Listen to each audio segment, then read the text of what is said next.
Gini Pak Bu, saya sering sampaikan bahwa bagi kita hidup sehat itu bukan cuma sekedar gaya hidup, tapi salah satu niatan kita tentunya karena Allah dan ingin kita kembalikan jasad ini kepada Allah dalam keadaan yang baik gitu loh. Bukan dalam keadaan berpenyakitan gara-gara ulah dan kejahilan kita. Oke, takdir jelas semua orang itu bisa kena penyakit atau tidak sesuai takdirnya Allah. Tapi kan memang ada cara untuk menjaga itu gitu loh. Ya. Jadi ketika ada orang misalkan kena penyakit kronik degeneratif ya, seperti stroke, kencing manis, darah tinggi. Coba lihat apa yang mereka kerjakan dengan kehidupan makanan mereka tiap hari. Nggak jauh-jauh dari makanan yang nggak sehat, serius. Yang ini banyak orang lupa gitu loh. Nggak sadar dengan itu, ngawur. Ngapain ngikutin jalur akbar? Ini nggak boleh, itu nggak boleh. Kan gitu. Bukan nggak boleh, boleh. Asal tahu caranya. Contoh mungkin, saya ketemu orang yang ada sakit, ya, sakit lambung. Sakit lambung, lihat orang sakit lambung, dia dispepsia GERD seperti itu. Kaidah yang saya pakai, orang manusia itu sekalian ilmunya. Ada satu hal yang mungkin saya perlu sampaikan kepada jamaah sekalian, bahwa sebenarnya manusia kita ini tidak didesain untuk sering sakit. Kita nggak didesain untuk sering sakit. Poin ini Anda harus pahami. Sebab apa? Kalau untuk sakit kita diciptakan atau sering sakit, ngapain Allah ciptakan kita? Ya. Sedangkan kita diciptakan Allah, lagi-lagi Allah bicara di situ. Allah mengatakan, Allah berfirman, "Wa ma khalaqtul jinna illa wa insa illa liya'budun," kata Allah. Aku ciptakan manusia sebagai khalifah atau menyembahku, kata Allah, atau mungkin diciptakan sebagai Abdullah, ya. Kita diciptakan Allah sebagai hambanya Allah. Maka kalau sakit-sakitan terus, maka ya nggak benar berarti gitu loh. Permulaan atau mungkin perjalanan nggak benarnya ini dari mana sebenarnya?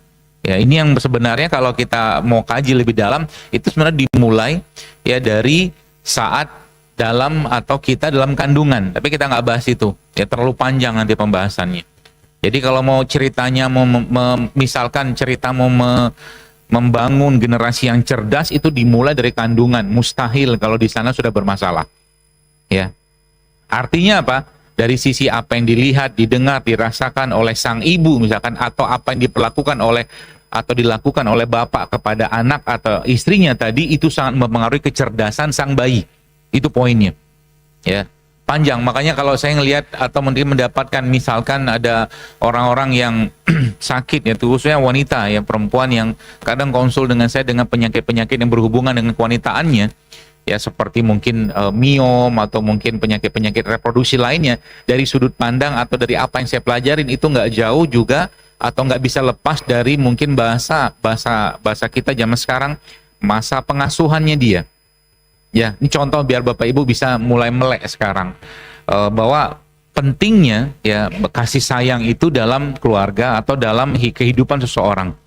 Ada beberapa waktu lalu ada seorang wanita ya bersama orang tuanya, itu subhanallah dia datang waktu itu pas lagi ketemu saya di kafe waktu itu dekat rumah. Dia tanya, dia seperti biasalah dia tanya, dia anak itu punya tumor payudara di sebelah kanannya dan sebelah kirinya. Karena saya sudah punya default pertanyaan, pasti pertanyaan saya akan awali dengan pertanyaan itu, anak ini siapa yang ngasuh waktu kecilnya? Karena itu relate dari apa yang saya pelajarin, pasti relate, nggak mungkin nggak. Ya, percaya nggak percaya, itu kalau semua apa yang saya lihat itu sesuai dengan, itu kan suatu pembuktian ilmiah, mau diperiksa atau nggak ada urusan. Yang penting orang ini bisa selamatkan. Kalau saya begitu. Ada juga mungkin yang lain, ada ya teman juga lah, sahabat, dia cerita tentang ayahnya yang kena kanker, ya masih terus kemo segala macam. Saya sampaikan pada dia standar pertanyaannya, herbalnya apa, terapinya apa segala macam. Saya cuma tanya sama dia dengan pertanyaan defaultnya saya tanya apa namanya, bapak ya, bapaknya Anda, saya bilang gitu kan, masih ada nggak nyimpan dendam dengan seseorang, saya bilang, kebencian, kemarahan yang dia masih pendam sampai sekarang sehingga kanker ini bolak-balik muncul aja. Dan saya sudah tahu jawabannya, pasti ada. Dia ingat sebentar, bisa jadi dengan orang terdekatnya, pasangannya, atau bisa jadi dengan orang lain. Itu ternyata emang benar, seperti itulah adanya. Dan jawaban itu sama semua. Ya, maka kalau kita bicara tentang kesehatan, Bapak Ibu sekalian, satu hal yang harus kita pahami ya, itu nggak jauh ya, atau mungkin tidak akan bisa lepas dari masa pengasuhan kita. Pertanyaannya, memutusnya gimana? Itu kan pertanyaannya. Memutusnya gimana? Maka jawaban sederhananya agama atau iman atau ilmu yang memutusnya. Tapi kadang-kadang orang tidak bisa tidak bisa atau lupa ya, seperti menginstal itu dalam kehidupan kesehatannya. Contoh begini. Jangan pernah maksain ya. Jangan pernah maksain anak-anak kita atau anak ya Bapak Ibu sekalian kita lah semua ya sini ya untuk sekolah atau mempelajari suatu ilmu yang dia sebenarnya nggak suka-suka banget, tapi atas nama birrul walidain dia kerjakan itu. Kalau anak ini nggak kuat secara fisik, tunggu aja, ya nauzubillah, pasti akan ada konsekuensinya terhadap itu, terhadap kesehatannya dia, karena dia akhirnya atas nama bakti dengan orang tua dia lakukan itu. Dan ini saya temukan bukan 1-2 kali, banyak sekali kayak begitu. Tiba-tiba kayak triggernya muncul ya, atau mungkin trigger datang tiba-tiba muncul loh penyakitnya. Dan penyakitnya bukan penyakit mudah, penyakit-penyakit yang cukup berat. Bahkan kadang-kadang itu nggak tahu cara, atau mungkin dunia modern sekarang pun itu agak sulit mengobatinya. Itu salah satu contohnya. Hati ya, makanya bab tentang hati dalam pengobatan, dalam kesehatan itu menjadi bab yang paling utama. Oke, nah lagi kita kembali pada Quran sekarang. Al-Quran bicara tentang syifa atau penyembuh, ya. Penyembuh dalam Al-Quran itu diwakili oleh sehingga saya 4 ada 4 kata syifa dalam Al-Quran. Yang menariknya, urusan fisik dalam Al-Quran yang berupa syifa tadi hanya diwakili 1 oleh madu. Hanya diwakili 1 menggunakan madu, ya. Kata Allah, fihi syifa'ul linnas, kata Allah. Dalam madu itu terdapat kesembuhan bagi manusia. 3-nya Al-Quran. 3-nya Al-Quran. Ya, makanya bahasa dalam Al-Quran ya, bahwa Al-Quran itu diturunkan Allah. Wa nunazzilu minal Quran ma huwa syifa'ur rahmatul lil mu'minin, kata Allah. Wa la yazidu zalimina illa khasara. Jadi Al-Quran memang dijadikan Allah sebagai penyembuh buat apa? Buat jiwa, hati yang bermasalah. Maka sebenarnya kalau kita lihat di era sekarang ini, kenapa begitu banyak penyakit-penyakit yang berhubungan dengan mental illness lah, penyakit kejiwaan segala macam, karena memang tidak terinstal bahasa-bahasa Quran tadi dalam kehidupan mereka atau dalam diri mereka. Nggak terinstal. Sehingga akhirnya apa? Jiwa itu terbuka. Biar Bapak Ibu paham, saya jelaskan lagi pakai contoh biar gampang dicerna. Ya. Kenapa Nabi sampai berdoa, Allahumma inni a'udzubika minal hammi wal hazan, wa'udzubika minal azzi wal kasal, wa'udzubika minal jubn wal bukhl, kan gitu. Takut, malas, pengecut, yang terakhir ada satu situ bakhil, pelit. Ada satu kisah yang menarik buat saya. Ya, ada seorang yang subhanallah ya Masya Allah, itu luar biasa ceritanya beliau ini, dan saya kenal dengan beliau, itu serangan-serangan sihir kepada beliau itu luar biasa. Dan memang ternyata jiwanya orang ini itu lemah gitu loh. Kenapa bisa lemah? Karena ada sifat, salah satu sifat tadi ada. Salah satu itu bakhil. Bakhil. Ya. Yang menariknya apa? Dilawan. Ya. Karena bakhil tuh nggak jauh-jauh lawannya adalah Quran atau kedermawanan, maaf. Lawannya bakhil, kedermawanan, sosial, baik hati, nolong orang, itu aja. Dia lawan itu. Ya, dengan cara dia bikin program-program ya yang bersifat sosial, yang bersifat katakanlah ya nolong orang, bantu orang, muni hajat kaum muslimin segala macam. Ya sedekahnya boleh dibilang luar biasa lah bahasa gitu ya, dari kantongnya sendiri ataupun dari kantong orang lain. Apa yang terjadi? Ternyata kisahnya itu buhul sihir ya, sihir orang yang mengirimkan sihir pada beliau itu kembali ke si dukun-dukun itu, bahkan mati dukunnya. Relate kan? Tapi penyakit yang dia derita itu bukan penyakit yang gampang, mulai dari penyakit-penyakit kayak pusing lah, penyakit kulit lah, komplit semua.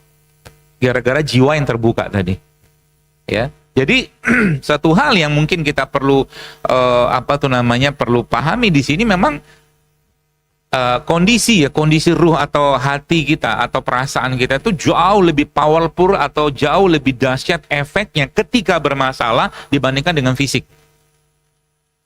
Baik. Percaya nggak percaya? Tapi saya ngomong begini karena memang saya melihat yang di lapangan ya, pasien-pasien juga, orang-orang yang konsul, saya ngelihat sendiri. Kemarin saya bilang, saya bilang begini, Masa emping, saya bilang, masa emping satu keping bisa bikin asam urat naik jadi 8. Dia makan emping sekeping loh, sebiji emping. Waktu makan itu, habis makan tidak lama, katakanlah ya mungkin berapa lama lah, sesuai waktunya gitu, dia cek asam urat naik tiba-tiba jadi angka yang tinggi, bahkan menyebabkan sendi-sendinya sakit ya, seperti itu. Kenapa bisa kayak begitu? Mungkin bisa jadi waktu makan emping tadi, yang ngasih emping, misalkan yang ngasih emping itu istrinya, yang makan emping suaminya, sambil teriak-teriak, sambil ngomong-ngomong, sambil ngomel, sudah tahu asam urat, masih makan emping. Nah gitu loh. Maka empingnya jadi beracun. Paham ya? Jadi kalau saya ngelihat laki-laki yang kena asam urat itu, nggak jauh-jauh dari urusan istrinya biasanya. Setahu saya. Ada bahasa itu teraniaya gitu. Teraniaya. Ya. Ini saya pakai sudut pandang ini memang dari sudut pandang sesuatu yang saya pelajarin gitu. Dan memang bukan kayaknya, kalau kesimpulan itu saya dapatkan benar-benar dan benar, bukan kayaknya lagi kan. Ya. Contoh mungkin kalau kita bicara tentang cinta yang kurang, atau cinta yang teraniaya, atau cinta yang terzolimi gitu kan. Kenapa banyak sekarang orang kena kencing manis? Kencing manis itu ya, yang kencing manis ya, diabetes seperti itu. Ya, diabetes kita tahu ya penyakit karena kelebihan gula di dalam darah, bahasa sederhananya begitu. Atau sekarang naik level sedikit, bahasanya adalah penyakit karena insulinnya resisten, insulinnya nggak bisa masukkan gula ke dalam sel. Itu kan bahasa sederhananya. Tapi kalau kita lihat ceritanya kenapa bisa jadi orang yang kena gula atau penyakit gula atau kencing manis itu, sebenarnya problemnya bukan cuma gula saja, tapi dia kekurangan kasih sayang atau cintanya atau kasih sayangnya yang defisit atau bahkan miskin. Sehingga apa? Sehingga yang dibutuhkan oleh dia bukan cuma sekedar dia katakanlah minum obat kencing manisnya segala macam, atau minum pare lah, brotowali lah, kayu manis segala macam, bukan itu. Bisa jadi pelukan untuk mengatasi defisit cinta atau kasih sayangnya. Ada hubungan apa? Katakanlah dengan si kencing manisnya, karena dia nggak dapatkan cinta dan kasih sayang itu dengan proper, dengan benar, akhirnya jatuh ke sesuatu yang bersifat manis. Cinta itu kan manis, tapi sayangnya cintanya keliru. Kalau bahasa saya itu orang-orang kencing manis atau diabetes itu sebenarnya bukan cuma sekedar mereka memang kelebihan gula, ya iyalah, oke, itu udah defaultnya, atau mungkin kita bicara tentang itu standarnya. Ya, tapi bisa jadi ya tadi kekeliruan dalam sisi makanannya dia juga bisa kan. Mana ada orang kencing manis makannya bener, yang dimakan karbo-karbo olahan, gula olahan, nggak jauh-jauh dari itu, percayalah. Ya, nanti kaitannya sama yang kedua, nanti kita akan bahas. Nggak jauh-jauh dari itu. Ya, maka sebenarnya lagi-lagi ya memperbaikinya gimana? Kembalikan ke substansi atau bahan awalnya itu sendiri, berupa cinta yang tulus, kasih sayang. Itu kalau bahasanya emosi atau perasaan. Tapi kalau bahasanya gula dalam sisi yang lain, manis, kembalikan ke gula yang benar. Makanya tidak ada ceritanya, setahu saya baca beberapa dan lihat beberapa tulisan dan video juga tentang beberapa, misalkan orang bicara tentang madu, tentang misalkan tentang kurma, ya. Setahu saya, kalau benar madunya, kalau benar kurmanya dan dimakan tidak dalam jumlah berlebihan, ya, setahu saya tidak akan menyebabkan diabetes gitu loh. Perkara dia kena diabetes dengan kondisi dia tadi, ya mungkin gara-gara tadi baliknya ke gula yang keliru. Makanya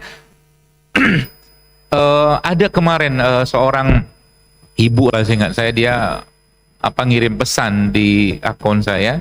Dia bilang, "Dok, terima kasih." Dia bilang, "Oh ya, sama-sama." "Kenapa, Bu?" "Hampir saja saya beli program diet," dia bilang.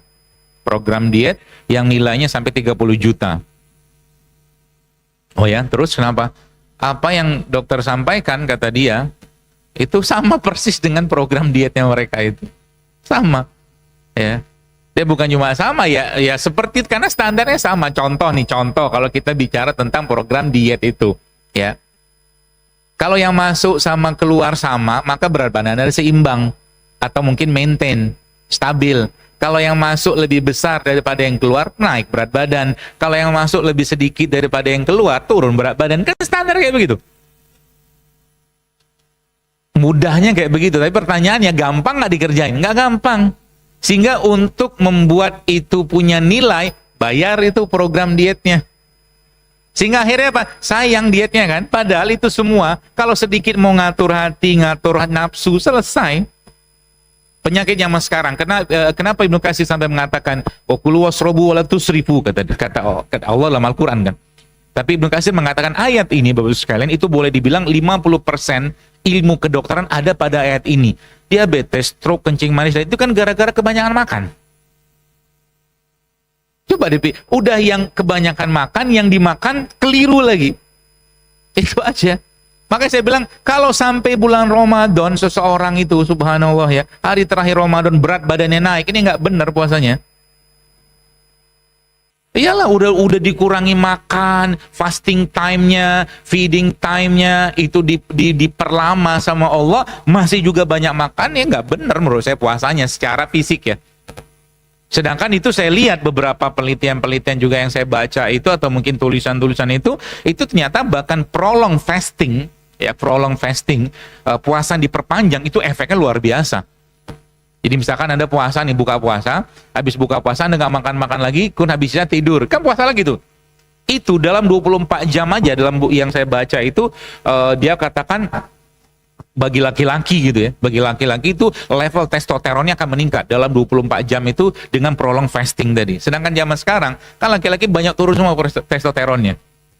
Ya, testosteron laki-laki zaman sekarang ya, yang saya lagi-lagi ada data lagi yang saya baca itu ya, laki-laki yang berumur 30 tahun zaman ini itu sama kadar testosteronnya dengan laki-laki yang umurnya 60 tahun di tahun 80. Ya. Semua jadi kayak perempuan aja udah. Jadi coba kalau Anda lihat fenomena sekarang kan mobil semua namanya perempuan ya, Agia, Xenia. Laki-laki yang dimakan apa? Ya karena kekurangan, mungkin kurang cinta dan kasih sayang atau mungkin apalah gitu kan, akhirnya makan gula-gula olahan tadi. Akhirnya obesitas di mana-mana. Puasanya jarang, olahraga jarang, ngatur makan nggak mau. Begitulah keadaannya. Ya. Nah, kembali ke tadi. Dibenerin tuh. Jadi kalau kita bicara tentang memulai, bagaimana cara kita memulai hidup sehat ini, memang kan jawaban paling mudahnya kendalikan hati. Karena semua sifat atau semua hal yang apa tuh namanya disampaikan Nabi dalam doa-doa Nabi itu pasti ada kaitan dengan diri kita. Ya, karena maqasid syariah dalam agama kita ini kan menjaga raga kita, menjaga jiwa kita, ruh kita, iman kita, seterusnya. Ya. Jadi dikendalikan hati. Jadi salah bentuknya kayak gimana? Ya gampang lah. Lagi-lagi rujukan kita Quran, ya, ataupun apa petunjuk Nabi SAW. Ya. Kalau gitu kita sudah mulai perlahan-lahan kerjakan, ya tenang hidup kita. Contoh nih. Kalau ditanya, apa obat kerasnya hati? Kan gitu, banyak orang, saya tuh keras banget hati saya, misalkan susah dengar baca Quran, saya enggak juga nangis sholat, doa, segala, enggak juga bergetar hati itu. Maka Nabi kan memberikan solusi. Contohnya apa solusi yang Nabi sampaikan? Perbanyaklah memberi makan orang miskin, kata Nabi. Tuh, atau apa mengusap kepala anak yatim, kata Nabi kan begitu. Apa efeknya? Coba aja kerjakan. Ya. Karena Nabi kan jelas, Nabi mengatakan sesuatu, bersabda tentang sesuatu itu nggak mungkin ngabal-ngabal, ya pasti ada dasarnya, ya seperti itu. Jadi hati, ya mulai dari membenahi hati mungkin bahasa saya. Dan itu kan dijadikan Allah Subhanahu Wa Taala, ya atau mungkin bulan Ramadan kan dijadikan bulan pembinaan hati sebenarnya. Apa buktinya? Nabi mengatakan bahwa Allah tidak butuh puasa orang yang masih fitnah, gibah, bohong, kan Allah nggak butuh. Artinya apa? Raganya berpuasa, tapi lisannya, matanya, telinganya, pikirannya nggak berpuasa. Ya, efeknya apa? Efeknya luar biasanya sampai pahala puasanya nggak dapat gara-gara dosa hati tadi. Ya, sama juga dengan kalau kita tarik ke sebelah sebentar dalam bab toksin hati tadi, efek ke raganya juga berat sekali sekalian. Ya. Sampai ke penyakit apa? Sampai ke urusan kanker, autoimun, itu yang saya temukan itu juga jauh-jauh dari urusan toksin hati yang luar biasa. Ya. Orang ngomong sedikit udah baper misalkan. Diajak diskusi sedikit sudah baper, nggak siap berbeda baper, semuanya dibaperin. Ya. Dan itu ada relate memang akan dengan apa berhubungan dengan apa yang dia konsumsi, apa yang dia makan. Pernah satu hari saya dapatkan bukan cerita, ya emang cerita lah dari seorang reporter, dia ngomong ke saya, dia bilang begini, "Dok, kemarin kita ada acara ruqyah." Dia bilang, "Oh ya, terus kenapa?" Jadi orang itu habis selesai ruqyah gitu kan sama ustadznya itu, udah tenanglah dia. Ya, ceritanya begitu. Lalu akhirnya yang terjadi berikutnya, orang itu dikasih tempe, suruh makan tempe. Tempe makanan bagus, makanan sehat gitu kan. Dan menariknya kata dia, setelah dikasih tempe itu, orang itu bereaksi seperti halnya saat dia di ruqyah. Dia apa ya? Ya kayak orang teriak-teriak gitu-gitulah. Saya tanya, analisa ustadznya apa? Analisa ustadznya apa? Saya tanya. Lalu dia katakan, ternyata jin tuh nggak suka dengan makanan sehat. Nggak suka. Dia nggak suka dengan makanan yang membuat Anda sehat dan membuat setan juga sama tuh. Jin tuh nggak suka. Kenapa? Kalau Anda sehat, pikiran sehat, hati sehat, segala macam ibadah Anda pasti bagus. Itu kan poinnya kan? Makanya kalau kita lihat dalam Al-Quran, kalimat Allah ya tentang makanlah yang halal, yang baik, yang Allah jelaskan itu tuh ada terusannya kan? Wa kulu mimma fil ardi halalan thayyiban, kata Allah. Makalah yang halal yang baik yang aku ciptakan tebarkan di muka bumi ini, kata Allah.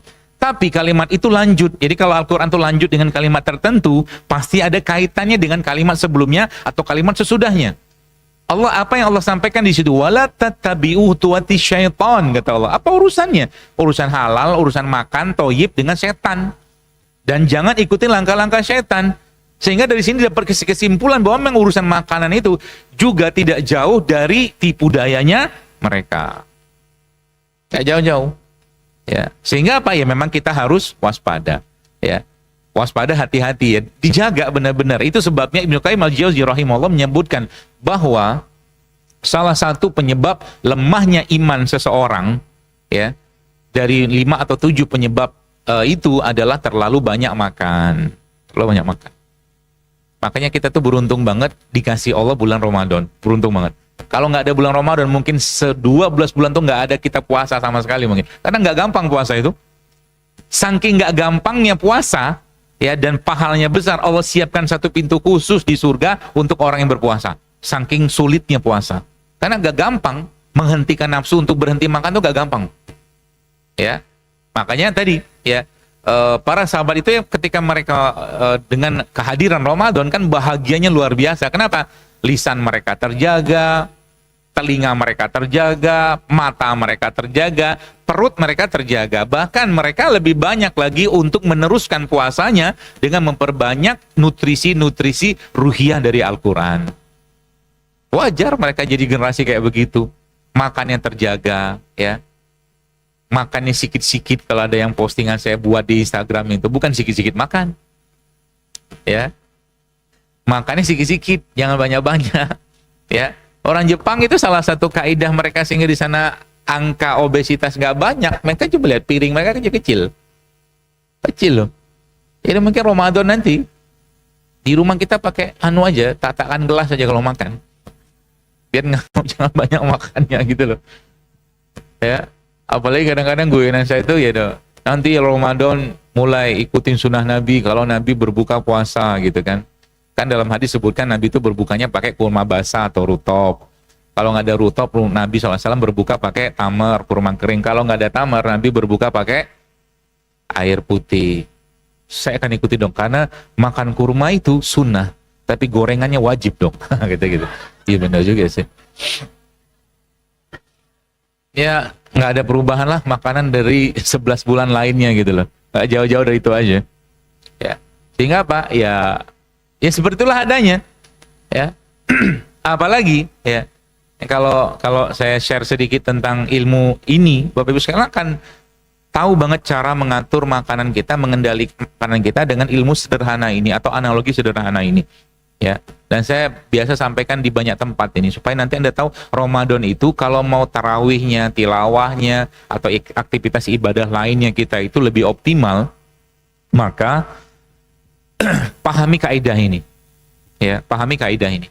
Kaidah pertama, atau mungkin analogi ini saya ambil atau saya gunakan seperti kalau Anda pernah pergi ke Jepang. Di Jepang itu KRL di Jepang itu kan ada namanya petugas yang ngaturin penumpang, ngedorongin penumpang masuk ke dalam kereta itu.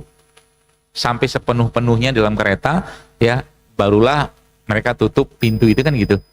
Ya. Nah, pertanyaannya, bagaimana suatu hari kelak kan petugas ini capek gitu loh. Capek dia dorongin segitu banyak orang gitu. Nah, pertanyaan berikutnya, kapan petugas ini istirahat? Ya, pertama, kalau ada yang iseng matiin gardu listrik di sana sehingga KRL nggak jalan, kan gitu, bahasanya mati. Ya, atau yang kedua apa? Keretanya, petugasnya dikasih cuti, oke? Yang ketiga apa? Keretanya di stop, ya, jangan dibiarkan jalan. Ya, atau yang berikutnya apa? Penumpangnya dikurangi. Sampai sini paham ya? Nah, petugas itu hormon insulin, petugas. Tugasnya dia memasukkan gula ke dalam sel. Penumpang itu gulanya. Ya, penumpang itu gulanya. Maka penyakit zaman sekarang yang berhubungan dengan diabetes itu atau kencing manis itu bukan cuman penumpang yang kebanyakan, tapi petugas yang keletihan. Bahasanya insulin resisten. Jadi penumpang sedikit pun dia nggak mau kerja lagi, udah capek gitu loh. Dan puasa, Bapak sekalian, adalah cara yang paling efektif untuk membuat resisten atau sensitifnya si insulin ini naik kembali. Subhanallah ya. Makanya saya bilang, tools puasa kita, tanda kutip dalam syariat itu kan banyak banget. Puasa Ramadan, Ayamul Bid, Senin Kamis, puasa Asyura, banyak banget. Mungkin setahun itu kalau kita hitung, pakai puasa Daud saja, ada 150 hari orang itu berpuasa. Artinya selama 150 hari, petugas cuti.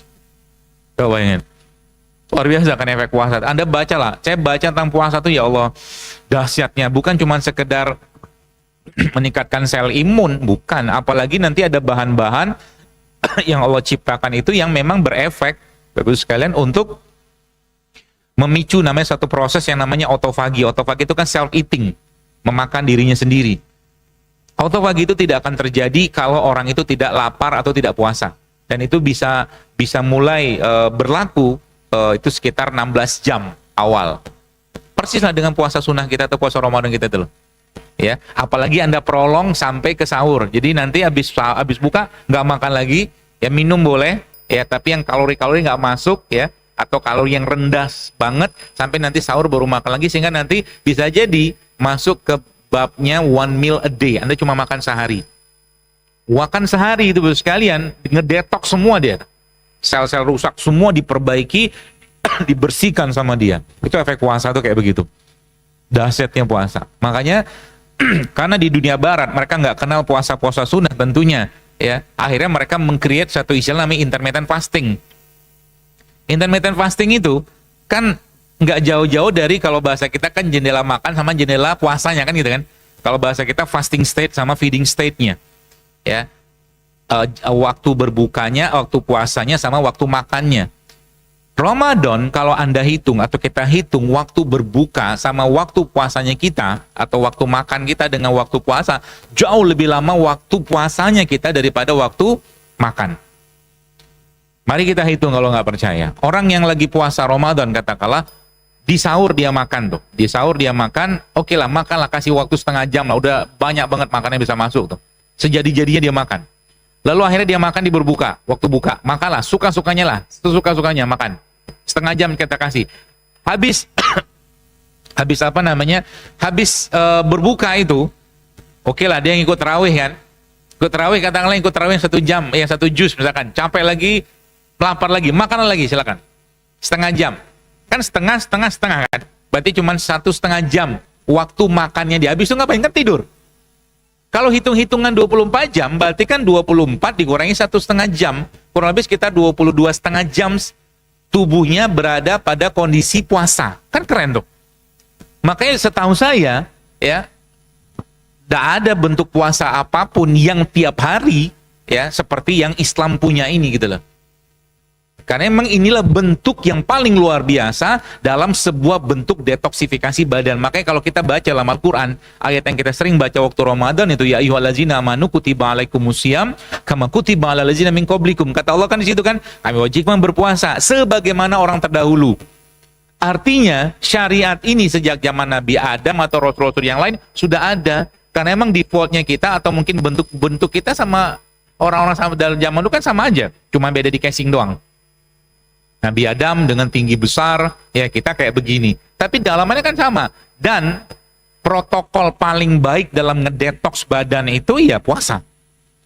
Ya, tapi di sini yang menariknya, supaya dapat pahalanya sempurna, tadi lihat, hatinya dijaga, lisan dijaga, pendengaran dijaga, semua dijaga. Supaya dapat pahala yang sempurna. Terus makan yang benar. Ternyata memang tidak akan dapat bukan pahala, kebaikan dari puasa itu dari sisi kesehatan kalau makannya masih ngawur. Tidak bisa. Karena dia bisa nge-regenerate ya. Ketika orang itu berpuasa dan dia tidak makan yang benar. Nah, ini babnya masuk ke tanah nanti. Ya. Nanti kita urai satu-satu nih kira-kira apa yang kita mau perbaiki supaya nanti Anda lihat sebenarnya gampang banget hidup sehat itu, asal mau aja. Tapi memang ujiannya dan godaannya dan musuhnya ngintai terus.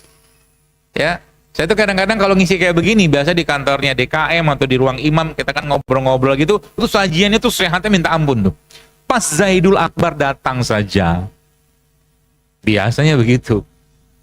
Ya, habis saya datang, sebelum saya pulang pun mereka sudah, biasanya sih nggak gini dok sajiannya dok, udah tahu, saya udah tahu, tapi lumayan lah gitu kan. Kehadiran saya itu mencerahkan gitu kan. Jadi orang agak-agak segan kalau makannya nggak benar. Bahkan ada seorang ibu-ibu tuh dia bilang kemarin ketemu sama saya di dekat rumah. Saya tuh kalau pas makan yang agak-agak cheating dong, langsung ingat Dokter Zaidul.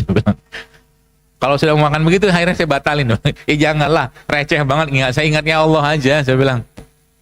Ya, kenapa ingat Allah? Karena kalau gini Mbak Bu, saya sering sampaikan bahwa bagi kita hidup sehat itu bukan cuma sekedar gaya hidup, tapi salah satu niatan kita tentunya karena Allah dan ingin kita kembalikan jasad ini kepada Allah dalam keadaan yang baik gitu loh. Bukan dalam keadaan berpenyakitan gara-gara ulah dan kejahilan kita. Sekarang saya tanya, misalkan kalau kita bicara, ini kita bicara di luar, oke, takdir jelas semua orang itu bisa kena penyakit atau tidak sesuai takdirnya Allah. Tapi kan memang ada cara untuk menjaga itu gitu loh. Ya. Jadi ketika ada orang misalkan kena penyakit kronik degeneratif ya, seperti stroke, kencing manis, darah tinggi, coba lihat apa yang mereka kerjakan dengan kehidupan makanan mereka tiap hari. Nggak jauh-jauh dari makanan yang nggak sehat, serius. Nggak jauh-jauh. Ya. Kayak gitu nanti kan Allah tanya juga, kenapa kau zolimi badan? Ya. Bahkan kemarin ada satu pertanyaan dari seorang ustadz, dia tanya ke saya, dok, saya pengen tanya, oke, karena dia tahu hadis ya, saya juga tahu hadis itu. Dia tanya gini, kan umurnya Umar Rasulullah ini kan 60-70 tahun. Betul, sahih, saya bilang. Artinya dengan atau tanpa penyakit kita juga akan mati. Betul, saya bilang. Sahih, saya bilang. Terus pertanyaannya apa? Yang ngapain kita hidup sehat? Mati juga kan? Oke, saya kasih ilustrasi dan ini nggak perlu dalil. Dalam hati saya gitu. Anggaplah ada dua orang. Ya. Misalnya ada dua orang dengan kadar atau tubuh yang sama, keikhlasan yang sama, semuanya sama, dan orang ini dijangkakan, di-set-up-kan dalam skenario tadi mati pada usia yang sama. Contoh 70 tahun. Si A sama si B. Si A ini suka-suka dia aja hidupnya. Makan ngawur, pikiran ngawur, gaulnya ngawur, segala macam. Oke. Nah, yang B kebalikannya. Masa 40 tahun ketemulah mereka berdua ini, yang B masih bisa sholat berdiri. Yang A udah nggak bisa sholat berdiri. Pertanyaan saya sekarang, sholat berdiri sama sholat duduk, pahalanya besar mana? Pilihlah, setengah pahala sholat duduk. Sholat berdiri itu ya setengah pahalanya sholat berdiri, duduk itu. Pergi haji dia, pergi umroh dia. Boro-boro keliling tawaf bisa sendirian. Pakai kursi roda, nggak kuat. Gara-gara kelakuannya dia. Pahalanya besar mana dengan yang jalan sendirian? Jelas pahala sendirian. Jadi poinnya itu jangan dilihat kita bakal mati.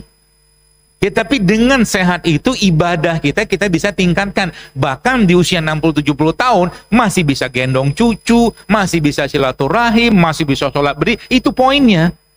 Yang ini banyak orang lupa gitu loh. Gak sadar dengan itu, ngawur. Ngapain ngikutin jalur akbar? Ini nggak boleh, itu nggak boleh. Kan gitu. Bukan nggak boleh, boleh asal tahu caranya. Contoh mungkin saya ketemu orang yang ada sakit, ya, sakit lambung. Sakit lambung. Lihat orang sakit lambung, dia dispepsia, GERD seperti itu. Kaidah yang saya pakai, orang manusia itu sekalian ilmunya. Kan nggak semuanya dibikin atau nggak semuanya mengalami asam lambung yang lebih. Ada orang yang memang defaultnya asam lambungnya rendah. Ada. Tandanya di asam lambung rendah apa? Dia nggak kuat kalau telat makan. Maka orang kayak begini kalau nggak kuat telat makan, kalau nggak kuat telat makan, jangan telat makan dan perbanyak makannya, tapi jangan banyak. Itu yang pertama. Pengobatannya kayak begitu, gampang aja. Banyakin makan, seringin makan, tapi sedikit. Itu obatnya. Nanti kan muncul pertanyaan, kok bisa dia puasa Ramadan? Itu lain cerita. Pembahasannya lain itu. Ya. Jadi, akhirnya apa? Ngobatinnya bukan dengan menggunakan obat dulu, tapi benerin dulu makanannya. Karena selama ini dia makannya banyak, dan yang dimakan gulanya berlebihan, akhirnya asam lambungnya bermasalah. Sehingga apa? Benerin makannya, kurangi jumlahnya, ya. Dan itu ternyata terbukti gitu loh, berhasil. Contoh begini. Contoh gula olahan itu apa? Terigu misalkan. Itu kan terigu. Gula olahan atau mungkin semua produk-produk kayak kue-kuean, pastry segala itu kan gula olahan tuh. Adakah gula yang asli yang memang Allah ciptakan dalam bentuk gula buah atau gula tumbuhan, fruktosa, glukosa seperti itu? Ada. Umbi-umbian kan gula juga. Jadi jangan makan yang olahan, makan yang ini. Dosa banyak-banyak, sering tapi sedikit sedikit tapi sering. Dan itu menjadi obatnya dia. Itu salah satu contohnya. Sehingga nanti apa? Orang yang kayak begini memang dari dulu asam lambungnya rendah, maka biasanya semuanya akan rendah. Nah, ini ilmu penting buat Anda. Ya. Kalau memang tubuhnya diciptakan Allah semuanya rendah, jangan pakai kadar normal atau nilai normal orang normal. Paham maksudnya? Contoh begini, ada orang, saya itu dari dulu tensi saya nggak pernah tinggi loh, 100/70 terus. Nah itu. Dia ngomong begini, naik gunung bisa, naik pesawat bisa, haji bisa, umroh bisa, sholat selama-lamanya dengan tensi kayak begitu. Naiknya tensi dia kalau mencapai 120, paham? Normalnya dia sudah rendah, biarin aja normal, nggak usah dinaikin. Gitu loh. Kalau sudah normal, ya, kalau sudah bahasa kita tuh rendah semuanya, low atau hipo, jangan coba-coba naikin, itu takdirnya dia, sehingga nanti semuanya hipo. Gula darahnya akan sering hipo, makanya dia pengen banyak makan. Tensinya akan rendah, jangan dinaik-naikin. Ya, apalagi rendah, tiroidnya juga akan rendah, semuanya rendah. Justru malah tidak normalnya dia kalau apa? Kalau seandainya tensinya misalkan naik seperti nilai normal orang biasa.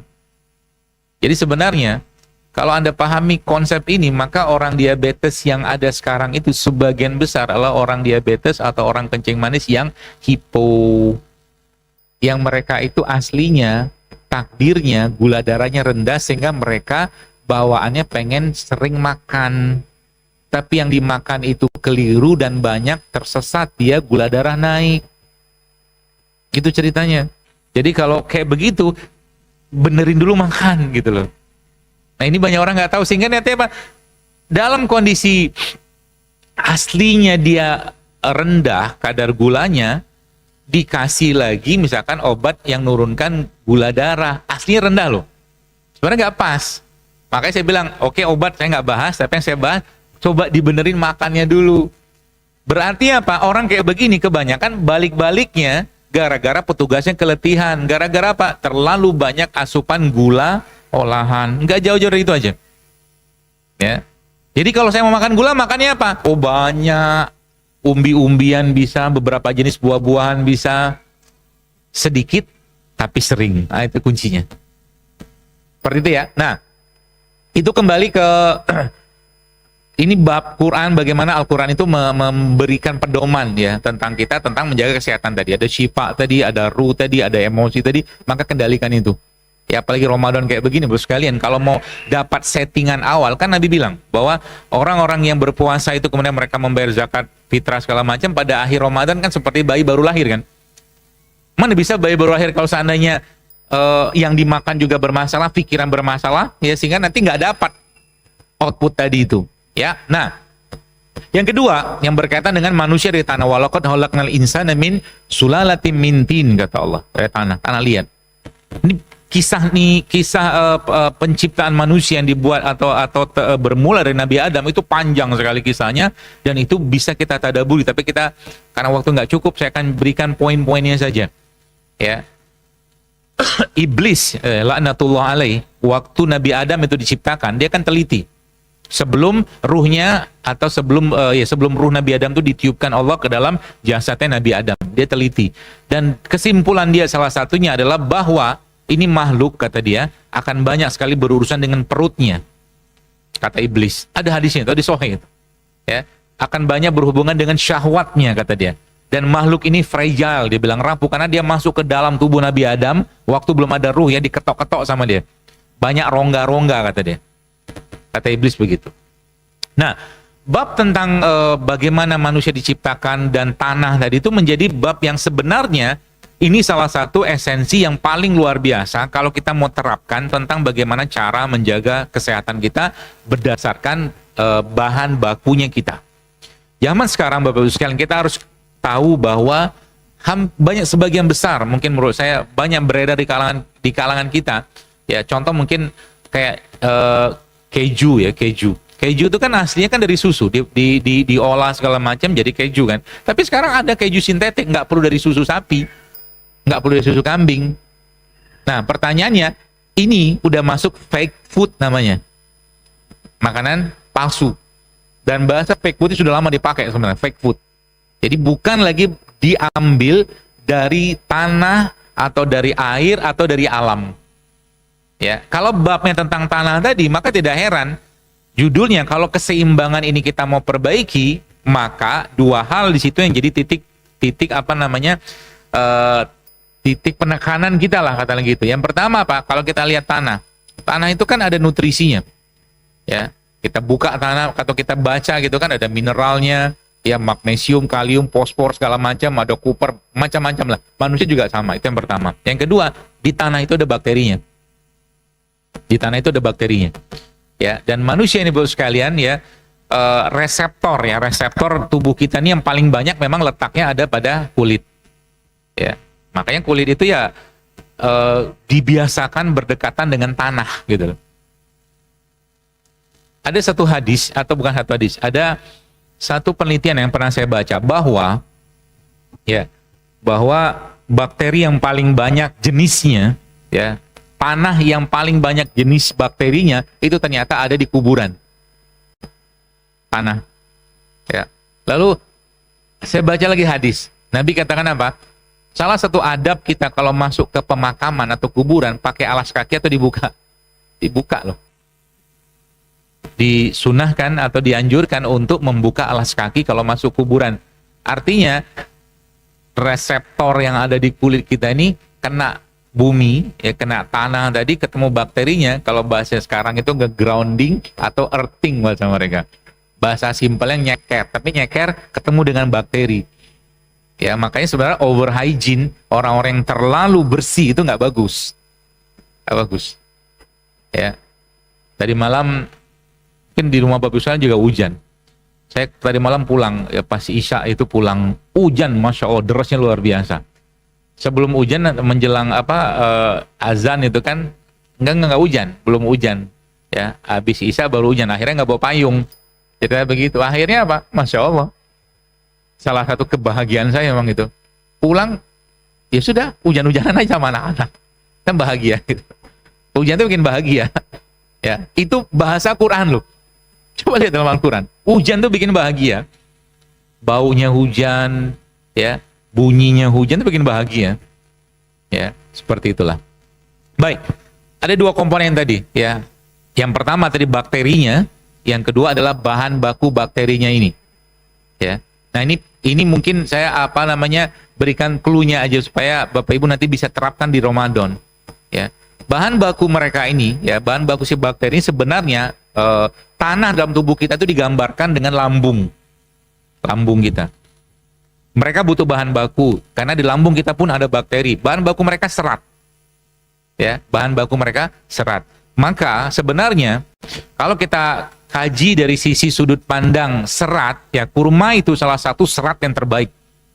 Ya, dalam kondisi perut kosong Bapak sekalian, orang makan kurma tuh bagusnya luar biasa untuk makanan bakteri atau untuk bisa dicerna oleh bakteri yang ada di situ. Itunya topiknya. Sehingga Ramadan, kalau bahasa tanah ini Anda mau aplikasikan, maka perbanyaklah sebanyak mungkin Anda mengkonsumsi semua jenis makanan-makanan yang bersumber dari tanah, kalau bisa tanpa diolah, ya, tanpa banyak pengolahan, atau ya minimal lah pengolahannya. Contoh mungkin sayur, kalau yang gampang. Ya, sayur itu paling kalau sayurnya bagus ya, maksudnya bebas pestisida segala macam ya. Bagaimana cara makan sayur ini bisa tetap enak? Gampang. Ibu udah paham tuh. Pakein misalkan sayur Anda potong-potong berbagai jenis sayur, 5 jenis, 7 jenis semacam sayur, tambahkan sedikit buah mungkin dan beberapa jenis biji-bijian misalkan, ya. Lalu Anda kasih jeruk nipis, kasih garam, ya, kasih lada hitam sedikit, ya, kasih madu sedikit, sudah enak tuh sayur. Dan Anda bisa makan mentah. Ya, sesimpel itu sebenarnya. Ya. Atau mungkin juga serat. Dari mana sumber serat? Kalau Ramadan misalkan kita bicara Ramadan, misalkan ntar lagi datang Ramadan, kan kita biasanya minum es campur. Ya, es campur atau mungkin makanan-makanan itu kadang-kadang ya es campur sih oke lah, tapi kadang-kadang susunya itu loh atau kental manisnya itu kan gula lagi gitu loh. Jadi kalau Anda bayangkan orang maaf misalkan makan nasi goreng gitu ya. Dia makan nasi goreng 1 piring, bakwannya 2, ada kerupuk, ada es teh manis. Isinya kan gula semua. Nasinya kayak begitu, udah plus minyak lagi. Bakwannya tepung terigu lagi. Kerupuknya ya plus juga dengan teh manis, gula lagi. Wajar habis makan ngantuk. Kenapa? Petugas capek. Bisa kerja dia, kebanyakan gula masuk, banjir gula. Ya, makanya kita memang makanan-makanan atau makan buah-buahan yang tinggi gula tuh nggak boleh terlalu banyak. Duren contoh, kan duren tuh kan tinggi banget gulanya. Duren tuh bagus nggak? Bagus, asal jangan banyak. Bagus makan duren. Seratnya bagus. Anda bacalah isi duren itu apa. Tapi karena gulanya tinggi, mabuk kita. Kalau banyak-banyak makan duren. Atau buah-buahan yang tinggi gula. Seperti contohnya lagi apa? Nanas. Nanas itu kan kalau overripe, dia matang banget kan, bau kayak alkohol. Itu bikin mabuk gitu kan. Jadi sebenarnya kita tuh makan alkohol juga dalam buah kalau dia terlalu matang. Ya seperti itulah. Nah, bahasa tanah tadi ya, semakin banyak yang Anda makan yang tumbuh di tanah ya, yang banyak dikupas bukan dikemas, makin bagus kita. Ya, mulai dibiasakan nanti Ramadan kayak begitu. Ya, atau mungkin hari-hari sekarang juga aja sehingga nanti kita bayangin ya, kalau sudah ngerti ilmunya, maka nanti petugas itu tadi misalkan kita perkuat dia kalau ngerti caranya, ya. Atau penumpang diperkuat. Contoh kan penumpang ini kan gula. Kita nggak bisa jauh-jauh dari gula. Oke, bolehlah, silakan saja. Tapi bagaimana caranya ya supaya gula yang kita makan itu tidak memberatkan badan? Contohnya gimana? Kasih dia biji-bijian. Jadi kalau Anda masak nasi gitu, campurin biji-bijian. Sekarang sudah banyak produknya tuh. Ada biji kacang hijau lah, kacang merah, macam-macam tuh. Dicampur sama nasi sehingga nasinya tadi ada seratnya.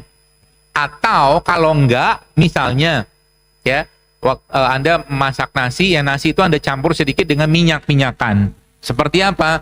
Zaitun, VCO, itu juga bagus tuh. Buat gulanya supaya dia ada seratnya juga. Supaya petugasnya enggak letih gitu loh. Jadi mulai agak sedikit cerdas lah gitu kalau makan. Ya. Kan Allah sudah bilang, "Falyanzurin insanu ila ta'ami." Suruh merhatiin kita makanan yang kita makan. Supaya apa? Ya supaya kita maksudnya jangan sampai dimakan tuh justru malah melemahkan raga kita. Sekarang kan begitu. Yang dimakan akhirnya justru malah membuat tubuhnya bermasalah, berat badannya. Kenapa? Tadi ya, keliru dari sisi caranya dan udah keliru yang dimakan, caranya salah, berlebihan pula. Contoh mungkin nih, Saya baca ada satu buku dan beberapa penelitian itu saya baca tentang bagaimana caranya supaya tidak terjadi lonjakan gula habis kita makan sesuatu yang bersifat manis atau gula olahan. Pengen makan roti atau pengen makan apalah yang sifatnya gula yang tinggi banget kalau habis makan itu. Jadi situ ceritakan tentang bagaimana efektivitas dari cuka apel atau cuka lah, vinegar itu. Itu nyata efeknya luar biasa. Jadi dia bikin riset kecil-kecilan, si peneliti itu dia lihatkan di situ grafik orang yang makan roti, ya, orang yang makan roti tanpa minum cuka apel atau cuka macam-macam lah. Dia makan roti, cus naik deh gulanya itu. Tinggi banget, ya. Nah, ketika dia minum cuka, dia campurkan air seperti itu, sebelum dia makan roti tadi gulanya landai. Ya. Pembahasan tentang si si petugas itu tadi, insulin tadi itu babnya bukan cuman urusan dalam hal kencing manis doang loh. Panjang itu ceritanya itu. Ya makanya tidak heran ya kalau ngerti sudah paham apa yang kita harus stop, apa yang kita harus perbanyak makan. Contoh mungkin stop atau kurangi, hindari kalau bisa gula olahan. Kalau Anda makan nasi itu nanti ya nasinya sedikit, lauknya banyak. Kapan kita butuh? Kalau butuh makan ya makan aja, ya terutama karbonya. Kalau nggak perlu nggak usah terlalu banyak makan, karena letih dia, ya petugasnya tadi. Nah termasuk itu yang poin yang pertama lah cuka tadi. Nanti coba dipraktekin, ya sebelum Anda khilaf itu, khilaf makan olahan gula olahan tadi kan, khilaf makan gorengan, khilaf makan roti terlalu banyak. Roti boleh silakan saja, cuman kalau banyak kan gula lagi. Ya, udah tepung terigunya gula, tambah lagi dengan gula beneran dalam roti tadi. Ya, seperti itu. Yang kedua apa? Dengan cara sayuran. Sebelum makan itu sayur dulu masuk. Jadi kalau urutannya plating makan itu, versi yang saya pahami itu adalah yang pertama Anda makan sayurnya dulu. Ya, yang kedua makan proteinnya. Baru yang ketiga karbonya. Karbo dikit aja. Udah kenyang itu, ya. Sehingga nanti kalau nanti misalkan Ramadan atau mungkin sekarang pun Anda mau bikin misalkan es campur gitu kan. Saya sebenarnya nggak terlalu suka es, tapi kalau bikin campur gitu, es campur gitu, esnya saya buang, jadi campur doang namanya. Isinya kan lidah buaya, rumput laut, buah-buahan, ya, cendol kan tepungnya tepung beras, gitu loh. Jadi nggak terigu dia, ya. Tambah buah-buahan macam-macam tuh situ. Nah airnya Anda bisa pakai air kelapa tua. Murah meriah, tapi penuh gizi. Apalagi Anda tambahkan di situ biji-bijian lagi, ya kacang-kacangan, dapat lagi protein.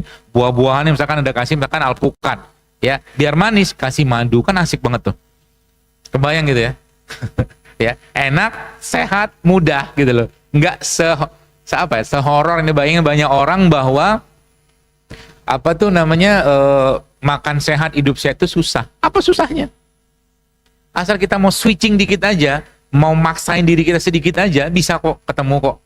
Ya, misalkan saya pernah bahas tentang bagaimana Indonesia ini kaya banget dengan makanan tradisional. Tadi kan bab yang saya bahas tentang tadi karbo ketemu dengan lemak, ya kan, dengan minyak, nasi yang dicampur dengan minyak. Kan udah pernah kita makan kayak begitu. Getuk itu kan karbo ketemu lemak. Getuknya kan dari singkong. Dia punya kelapanya kan lemak itu. Ya, makanya guru saya bilang, kalau mau jantungnya benar, sehat, ya kuat, itu kelapa tua itu, Anda makan 1/4 aja sehari, jantung Anda akan sehat. Kelapa tua, yang buat santan itu loh Pak. Biasanya saya ngomong gini, itu baru saja saya ngomong, langsung muncul was-wasnya, kremi, ya kan? Makan kelapa jadi kremian, ya nggak tahu saya dapat dari mana itu ceritanya. Tapi 1/4, coba lihat datanya tentang kelapa itu, Masya Allah ya. Kelapa tua, mau kelapa tua, kelapa muda, termasuk air kelapa tua itu. Ya, biasa kan Ramadan kan air kelapa muda naik daun, atau kelapa muda naik daun. Ngapain? Pada air kelapa tua itu nggak jauh-jauh beda sebenarnya kandungan nutrisinya kalau kita baca. Adalah sedikit beda, tapi tetap lebih tetap powerfulnya luar biasa dia. Apalagi kalau seandainya Anda jadikan minuman isotonik, jadi minuman isotonik dari Allah, bahasa gitu loh. Air kelapa tua itu jauh lebih baik daripada air isotonik manapun di supermarket pabrikan. Gak ada misalnya lain. Isotonik itu kan Isotonik, isokinetik pula singkat saya. Kelapa tua. Makanya kalau asik kan, ngemilnya kelapanya, minumnya air kelapanya, tua. Gitu loh. Makan tiap hari itu. Ya, Masya Allah ya. Semudah itu sebenarnya. Ya. Dan Allah udah ciptakan ini semua di sekitar kita. Ya, kalau mau aja. Ya. Kelari kelapa itu kan, apalagi ada kelapa itu kan kalau kita lihat kan banyak produknya. Banyak, dari air niranya, gula kelapanya, segala macam. Pokoknya yang sudah mengalami pengolahan dan dijadikan komoditi sehingga menyenangkan mata kita, biasanya sudah banyak kehilangan nutrisinya. Contoh ya, Anda minum air tebu, gak usah minum air tebu deh, Anda minum air tebu 2 sendok ya setiap hari, hanya 2 sendok atau 3 sendok lah, sama Anda minum atau makan gula pasir 3 sendok, beda nasib loh. Apa maksudnya? Karena kan emang yang mau dibahas apa? Yang saya mau bahas adalah kan gula pasir dari tebu kan. Tapi ketika masih dalam bentuk aslinya, insya Allah nggak masalah. Gitu maksudnya. Tapi kalau sudah masuk ke babnya diolah kayak begitu, pasti masalah. Ya, meskipun kadang-kadang dalam jumlah sedikit. Makanya tidak heran kalau Anda baca tentang bukan penelitian tapi riset kecil-kecilan seorang ilmuwan di Amerika, dia meneliti bahwa gula pasir itu kecanduannya lebih 20 kali lipat daripada kokain, dia bilang. Dia meneliti pada tikus. Satu dikasih kokain, satu kasih gula pasir. Yang dikasih gula pasir terus minta gitu. Gitu loh. Dan yang kita makan sampai tiap hari kan nggak jauh-jauh dari itu. Ketika itu nggak dimakan, sakau dia. Kita nyebutnya sugar craving, kita bilang. Craving kayak orang kecanduan gitu loh. Nah itu salah satu cara nyetopnya puasa. Salah satunya. Yang kedua apa? Banyakin makanan-makanan atau produk-produk yang bisa memicu autofagi. Autofagi itu tadi self-eating itu. Sebenarnya kayak jahe, kunyit, ya kurkumin, turmeric, kemudian kayu manis, teh hijau, itu punya efek itu. Nah kalau nanti Ramadan, termasuk juga nanti kalau sudah pernah saya share resep ini, tapi resep ini powerfulnya luar biasa untuk apa? Membersihkan lab dalam tubuh kita. Dan dia juga bisa memicu autofagi. Isinya itu jahe, kencur, temulawak, temu mangga sama kunyit. Gak usah dicatat.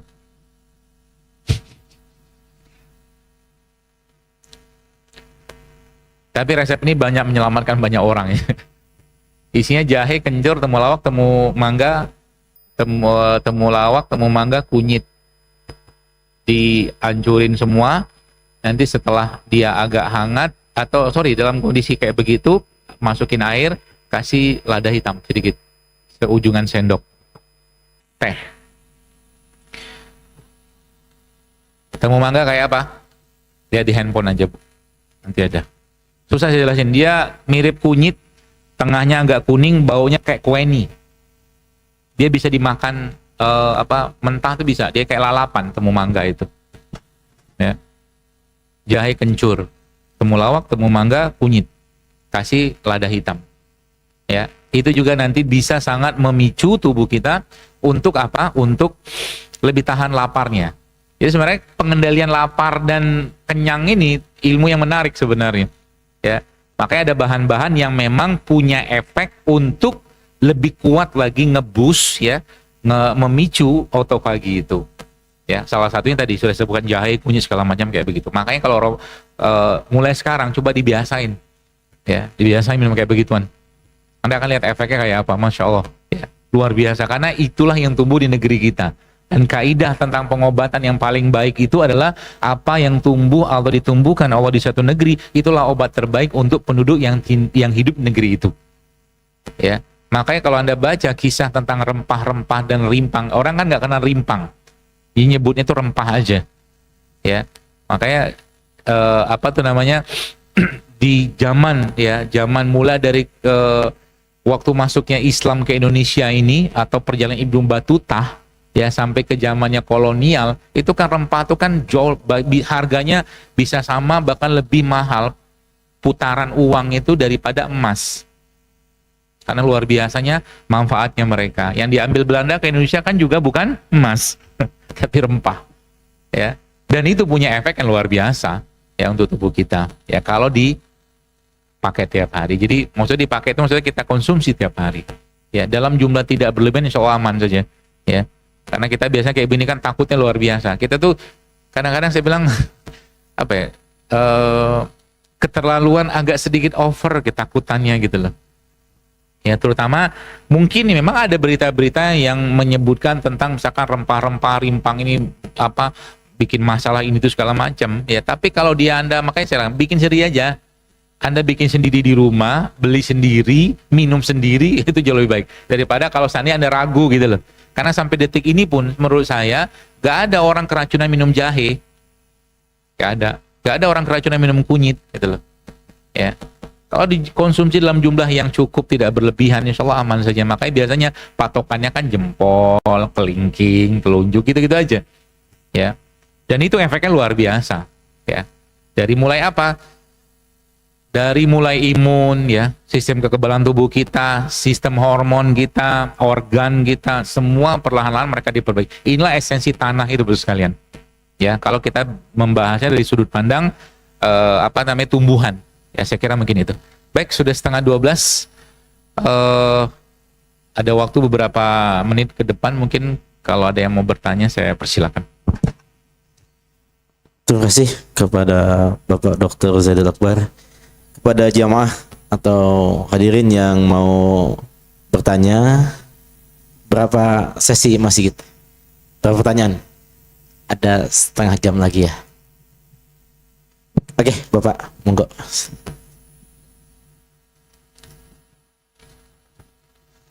Terima kasih. Bismillahirrahmanirrahim. Assalamualaikum warahmatullahi wabarakatuh. Waalaikumsalam. Sebelum nanya, saya mau cerita sedikit nih, Dok. Saya 6 bulan yang lalu itu kena hipertensi sampai 210 dan itu punya efek, kata dokter, efek ke klep jantung saya dan ada penurunan fungsi ginjal.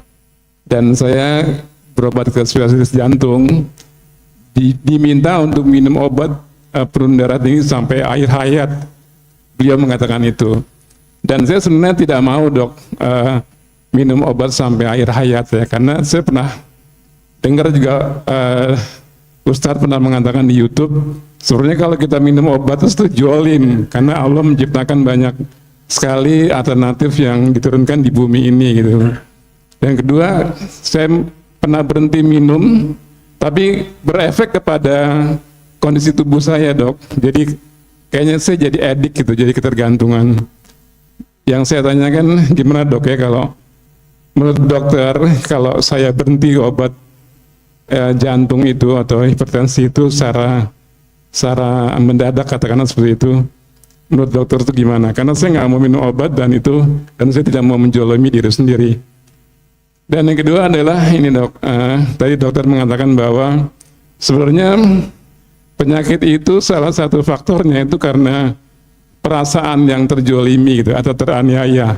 Jadi dokter kasih contoh, kita makan emping satu aja itu sebenarnya tidak ada pengaruhnya gitu, karena faktor isi marah-marah dan segala macam jadi asam urat gitu kan. Nah, pertanyaan saya adalah apakah ketika kita misalnya makan sudah baik, konsumsi segala sesuatu sudah baik, tapi karena ada faktor perasaan yang menjolimi kita, gitu akan potensi untuk kita jadi sakit gitu, Dok. Gimana menurut dokter? Terima kasih. Assalamualaikum warahmatullahi wabarakatuh. Baik, bismillah. Jadi gini, dalam protokol pengobatan darah tinggi yang ada sekarang pun, sebenarnya ada satu yang mungkin sering terlupakan, tapi itu memang jarang dipakai. Ada, cuman setahu saya juga nggak terlalu diaplikasikan, yaitu lifestyle changing bahasanya di situ. Lifestyle changing, perubahan pola hidup bahasanya begitu. Sebelum masuk ke, Bapak tinggal buka kok di internet itu ketahuan itu protokol misalkan pengobatan hipertensi berdasarkan apa, itu ada tuh. Nah itu bab pertamanya pasti lifestyle changing.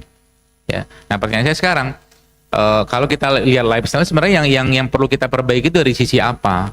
Nah ada dua di situ yang mungkin kita atau mungkin saya garis bawahi. Yang pertama dari kepasrahan, ya, dari kepasrahan atau mungkin dari keikhlasan kita atau dari keyakinan kita. Ya, maksudnya gimana? Cobalah mulai pengobatan itu dengan cara kita berdiskusi dengan Allah. Bisa. Bapak sholat, perbanyak sholat sunnahnya. Misalkan Anda doa, ya minta sama Allah, diberi petunjuk, ya obat-obatan apa, terapi apa, nanti Allah akan kasih petunjuk. Jadi akhirnya muncul ketenangan. Itu dulu yang pertama. Ya, mulai dari situ dulu. Ya, kalau itu gak dimulai, biasanya tadi mungkin akan cemas gitu kan, apalagi dengan kalimat-kalimat atau kata-kata yang ya kita maunya nggak gitu, tapi keadaannya begitu yang Bapak bilang tadi itu. Ya, minum obat segala macam. Dan mungkin saya perlu luruskan, saya kayak saya nggak pernah ngomong minum obat itu zolim, enggak lah. Ya, tapi kalau bisa bahasa saya itu adalah kita coba yang alami dulu lah gitu loh. Puasa, makanya tadi bab yang saya jelaskan tadi tentang lifestyle changing itu, misalkan tadi di sini adalah poinnya, misalkan Bapak apakah masih tinggi asupan gulanya misalkan? Paham maksudnya? Asupan gula tinggi nggak? Tahu asupan gula? Dalam bentuk misalkan, Ya kalau saya jarang minum teh manis, Dok. Dari dulu saya nggak terbiasa minum teh manis. Enggak, Kalau asupan gula adalah- dalam bentuk misalnya kayak gorengan gitu atau bakwan atau apa, memang saya suka sih ya makan itu. itu kan gula, Pak. Iya. Itu maksud saya. Kalau itu nggak diubah, itu Bapak nggak mau mengubah, ya harus minum obat memang. Tapi kalau Bapak mau ngubah itu, ya saya jelaskan tadi kan, kalau mau makan gula, carilah gula yang sehat, ya, yang masih ada seratnya, umbi-umbian misalkan. Pertanyaan gorengan tadi misalkan kan sudah dua tuh, udah Bapak dapat gulanya, yang kedua dapat minyaknya, gitu loh. Itu bahasa lifestyle changing kan di situ sebenarnya. Kadang-kadang kita nggak sadar itu yang nggak mau diubah, ya. Kita harus minum obat dan merasa dengan minum obat ini terbebani. Padahal kalau ini diubah, ya sebenarnya itu menjadi peluang yang sangat besar untuk Bapak bisa sehat dan normal. Kadar tekanan darahnya itu. Jadi itu dibenerin dulu. Jadi mulai dari hati dibenerin dulu, ikhlaskan. Ya, Bapak kerjanya bagian apa? Aku tak bagian pemeriksaan ya. Saya kebetulan di kampus Al Azhar sini, saya juga mengajar juga dan ada di Mengajar jurusan apa? TIK, Dok. Teknologi Informasi. Oh, teknologi informasi. Oke. Itu nanti kapan-kapan kita ngobrol. Karena darah tinggi itu ada relate dengan sesuatu. Ya. Saya nggak ngomong itunya deh. Saya ngomong fisiknya aja sekarang. Jadi, yang pertama itu. Yang kedua saran saya adalah tadi, ya benerin makan. Ya, jadi 3 aja saya minta Bapak kurangi atau hindari. Ya, yang pertama itu semua jenis produk yang menggunakan minyak goreng. Di stop dulu. Ya. Yang pertama itu. Yang kedua, semua yang menggunakan gula pasir. Kedua. Yang ketiga, semua yang menggunakan terigu. Itu aja dulu. Bapak kerjain itu, insya Allah nanti petugasnya, si insulinnya perlahan-lahan akan stabil dia. Karena biasanya di darah tinggi pun nggak jauh-jauh dari insulin resisten, nggak jauh-jauh dari situ dia. Gula yang berlebihan. Itu benerin pola makannya. Kemudian baru masuk katakanlah dengan misalkan mau pakai apa kan gitu. Ya, kalau Bapak tanya obatnya mau di stop atau enggak, saya nggak mau komen. Itu terserah Bapak. Yang saya mau ajarkan cara hidup sehatnya aja. Ya, jadi banyak sebenarnya cara atau mungkin mungkin produk yang kita bisa pakai untuk nurunkan tekanan darah. Paling gampang air kelapa, paling gampang. Air kelapa. Mau tua, mau muda, terserahlah, pokoknya air kelapa. Ya, itu yang pertama. Dan apalagi habis itu, wah banyak sekali sayur-sayuran, herbal-herbal segala macam. Cuman ada cumannya tadi. Kalau was-wasnya muncul terus, tidak bisa. Ya, makanya kata di awal tadi saya katakan kepasrahan. Ya, kepasrahan itu harus kuat banget gitu kan. Karena memang ya dalam bahasanya syariat, kita itu sembuh dari satu penyakit bukan karena obat, bukan karena orang yang ngobatin, bukan karena teknologi, tapi karena Allah yang sembuhkan. Itu poinnya. Supaya jangan kita merasa sombong, ya, minum ini, makan ini, berobat sama si fulan, apapun lah, mau terapi apapun, jangan rasa, karena Allah udah kasih tahu faiza atau waiza maritu fahuwa yashfin. Kalau aku sakit, Allah yang sembuhkan, kata Allah kan gitu. Itu. Kemudian apa lagi? Air kelapa bisa tuh. Bunga telang itu cepat, termasuk yang bisa Anda pakai, bunga telang. Tahu ya? Yang ungu itu juga bisa buat darah tinggi tuh. Apalagi seledri juga bisa. Ya, seledri itu juga bisa. Kalau daun sukun dok, teh daun sukun Bisa juga. Bisa ya, Salam Dok? pun bisa. Daun salam, ya. Daun salam tau kan? Juga bisa. Kunyit pun bisa. Jadi sebagian besar itu yang daun-daun atau rimpang-rimpang itu punya efek hipotensif sebagian. Ya makanya kemarin ada seorang ibu tuh pas dia mampir ke ke kafe gitu kan dekat rumah itu. Ada kafe, saya bikin kafe kecil-kecilan buat minum rimpang. Jadi minum makan sehat gitulah. Namanya kafe JSR.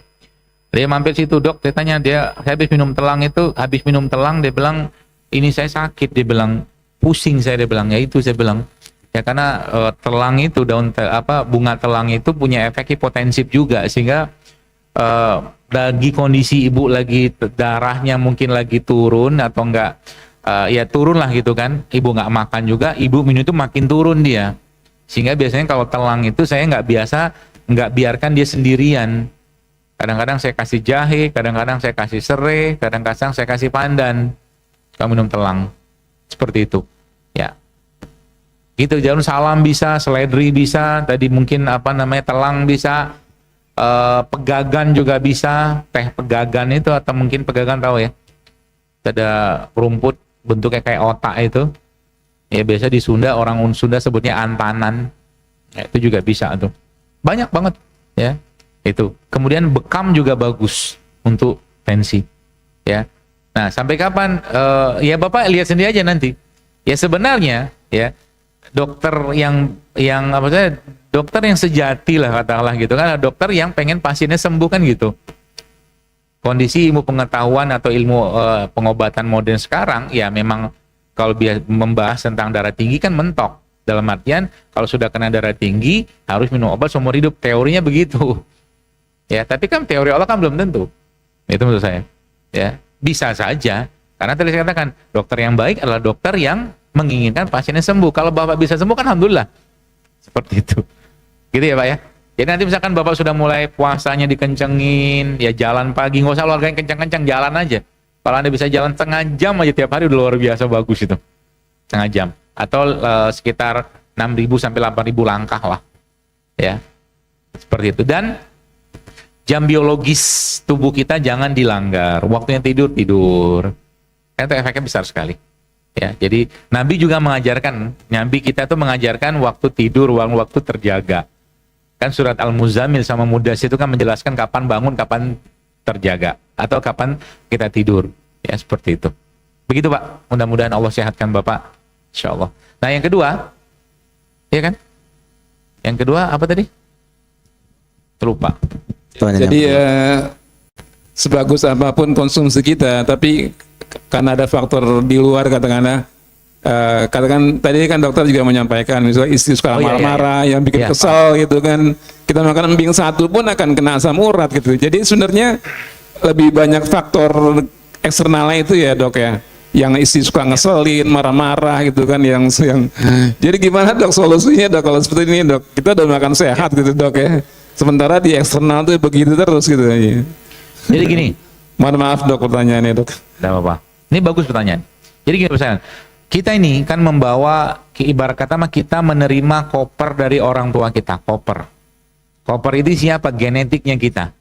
Ya, isi koper itu macam-macam kan. Ada sifat, ada kelakuan, ada macam-macam lah. Koper, bahasa koper aja biar gampang. Ya, nah koper ini ada kalanya nggak tersusun dengan rapi, dia berantakan di situ. Ya, ada kelemahan-kelemahan orang tua kita yang diwariskan kepada kita. Ya, sehingga nanti itu bisa jadi jebakan, lagi-lagi jebakan bagi diri kita, bahkan ke kesehatan kita kalau kita tidak tanggulangi atau tangani dengan keimanan. Contoh nih, dia membawa koper nggak ketidakpercayaan dirinya dari orang tuanya, ya, tidak sempat belajar agama sehingga nggak pede-pede dia orangnya, ya. Dari keluarga ayah aku nih siapalah, keluarga apalah, gitu-gitu lah. Padahal dalam Al-Quran kan Allah dijelaskan, inna akramakum indallahi atqakum. Bahwa sesungguhnya yang paling mulia di sisi Allah itu adalah orang yang bertakwa. Nggak ada urusan dengan nasabnya dia. Ya, itu anunya Quran, bahasanya Quran. Tapi ya, ketika ketika dia tidak terinstal bahasa kepedean karena syariat, karena iman tadi itu, maka ketika ada serangan yang sifatnya menyinggung ketidakpercayaan diri tadi, dia bisa bermasalah. Paham maksudnya? Tapi kalau dia bawa koper dari orang tuanya, koper nggak pede, ya, koper nggak pede itu, dan dia katakanlah tadi tidak tertangani dengan syariat, tadi bersama. Tapi kalau tertangani dengan syariat, ya, tidak tertangani, dia bisa masalah. Tapi kalau tertangani aman dia. Contoh nih begini, ini prinsip ya misalkan ya. Kita nggak ada urusan dengan keluarga kita dari keluarga latar belakang apa segala macam. Tapi karena dia ngerti ilmunya secara syariat, dia nggak ada urusan dengan semua perkataan orang. Dan bahkan dia bahagia kalau ada orang yang ngomongin dia. Kenapa? Dia ngerti tentang bab, tentang dosa fitnah atau ghibah. Ada orang ngomongin dia tentang jelek-jelek tentang dia misalkan.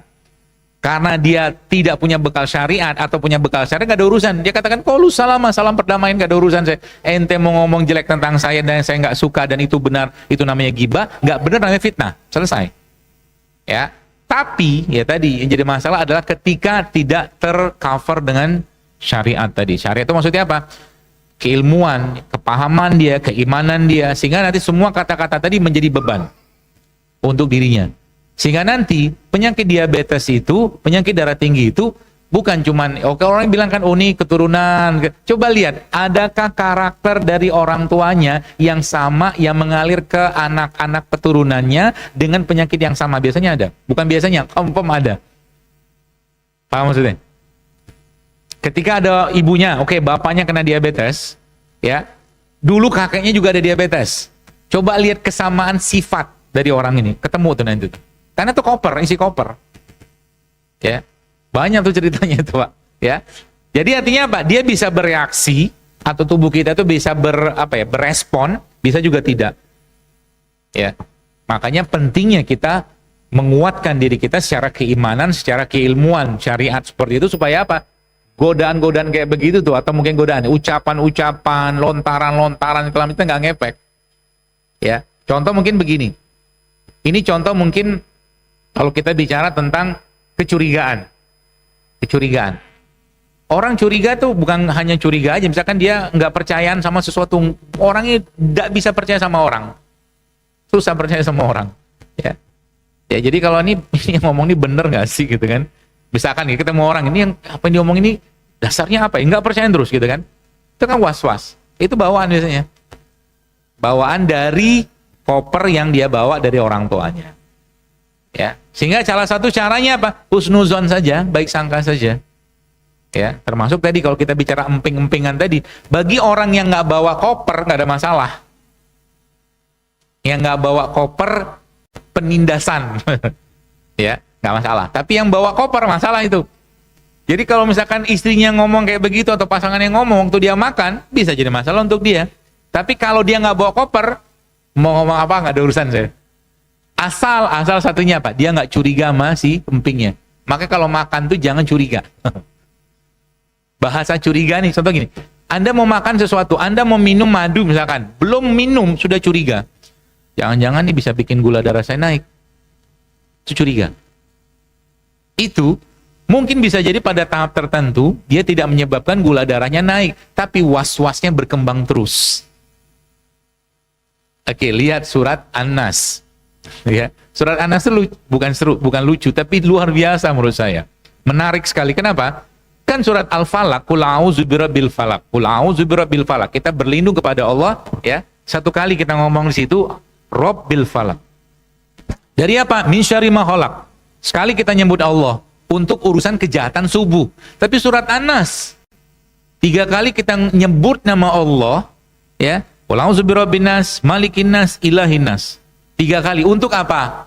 Untuk berlindung syarril waswas. Kejahatan ini itu lebih dahsyat sebenarnya, ya, daripada kejahatan di luar sana. Ini kejahatan, ya. Jadi hati-hati dengan itu. Maka kita dibentengi, disuruh Nabi katakan zikir pagi pedang itu bentengnya kita, kata Rasulullah. Ya. Dan ada surat itu kan kita baca di pagi dan petang itu, ya. Supaya apa? Was-wasnya hilang. Dan tidak akan ada ruginya kita husnuzon dengan sesuatu, nggak akan ada ruginya. Ya. Dan biasanya penyakit-penyakit yang berhubungan dengan jantung itu ceritanya panjang. Mulai dari cinta juga masuk di situ, mulai dari percayaan terhadap orang, curiga juga masuk itu. Emosi ada. Coba Pak bermuhasabah. Kira-kira apa? Minta dirilis sama Allah, dibersihkan. Ya. Bagaimana cara bersihkannya? Salah satu pakai Quran. Caranya gimana? Waktu Bapak baca Quran misalkan gitu kan, diam dulu sebentar, duduk tenang sebentar, lalu merevisi atau memperbaharui niat. Baca Quran memang karena Allah, untuk Allah segala macam itu udah jelas, itu settingan utamanya. Ya, tapi habis itu boleh kita minta yang lain, boleh. Ya Allah, semoga dengan Al-Quran yang ku baca ini, Engkau hilangkan penyakit was-wasku. Boleh? Boleh. Karena kan janji Allah bahwa Quran itu kan syifa. Boleh. Sehingga nanti itu akan memutus rantai-rantai penyakit yang nanti akan terjadi ke depan, termasuk kita meminta kepada Allah untuk mengampuni dosa-dosa leluhur-leluhur kita yang mewariskan koper-koper yang tadi itu.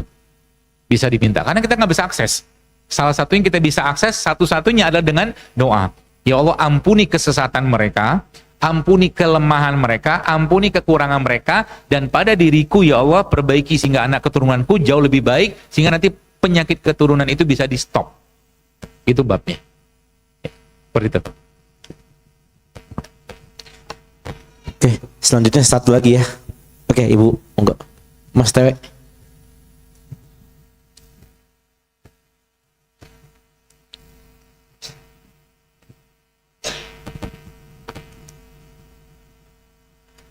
Assalamualaikum warahmatullahi wabarakatuh. Terima kasih dikasih kesempatan sekali lagi tanya. Gini dokter, saya mau tanya sedikit perihal ibu saya ada penyakit Parkinson. Mau tanya kiat apa sekiranya untuk Parkinson yang mungkin dokter Zaidul juga tahu penyakit Parkinson seperti apa, minta kiat khusus mungkin untuk ibu saya untuk Parkinsonnya. Lalu kedua, beliau ada GERD, di mana saya melihat sering lihat di postingan ataupun di Instagramnya Dokter Zaidul adalah rempah-rempah yang dokter sharing, yang rempah-rempah yang minuman seperti itu, ada beberapa, banyaknya ada jahe merah, campuran jahe merah atau misalnya seperti lada hitam gitu. Nah, pertanyaan saya, apakah jahe merah itu bermasalah dengan GERD ibu saya? Atau mungkin kalau sedikit boleh, karena pernah dokternya beliau menyampaikan ibu saya bermasalah di GERD itu karena salah satunya ada mengkonsumsi jahe, seperti itu. Nah, sedangkan yang saya tahu jahe merah itu baik sebenarnya. Jadi minta masukannya, Ustadz gimana, apakah memang jahe merah itu bermasalah untuk GERD? Dan umbi-umbian dokter pernah menyampaikan ibu saya boleh makan umbi-umbian tapi tidak boleh terlalu banyak gitu karena mengandung gas, itu dia tadi seperti itu. Nah, itu aja sih. Terima kasih dokter, jazakallahu khair. Assalamualaikum. Yang pertama tentang Parkinson ya. Maksudnya apa yang bisa dilakukan gitu, terapinya apa gitu.